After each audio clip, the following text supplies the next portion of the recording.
Did you know that a presidential assassin came from Michigan? In one of the lesser talked about presidential assassinations of William McKinley on September 6, 1901, a Michigan-born man named Leon Czolgosz was the one who shot the president. Czolgosz was born in Detroit, Michigan in 1873 to a Polish family, and by the time Czolgosz was 7, the family moved to the upper Great Lakes city of Alpena.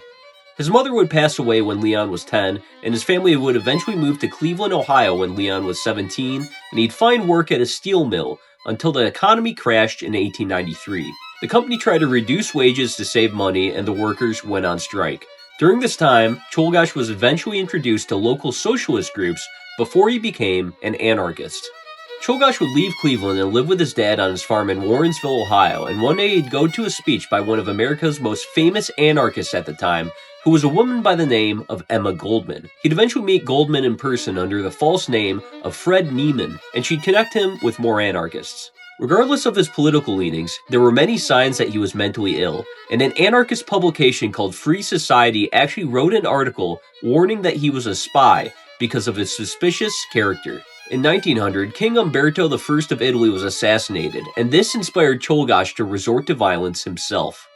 The next year, on September 6, 1901, President William McKinley was speaking at the Pan American Exposition in Buffalo, New York.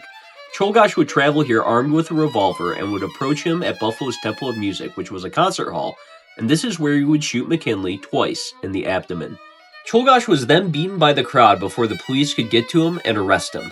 The initial shots did not kill President McKinley, but his wounds would eventually cause him gangrene, and he'd die 8 days later, thus making Vice President Theodore Roosevelt the 26th President of the United States. A grand jury deemed Czolgosz was not legally insane and found him guilty of first-degree murder, and he was given the death penalty.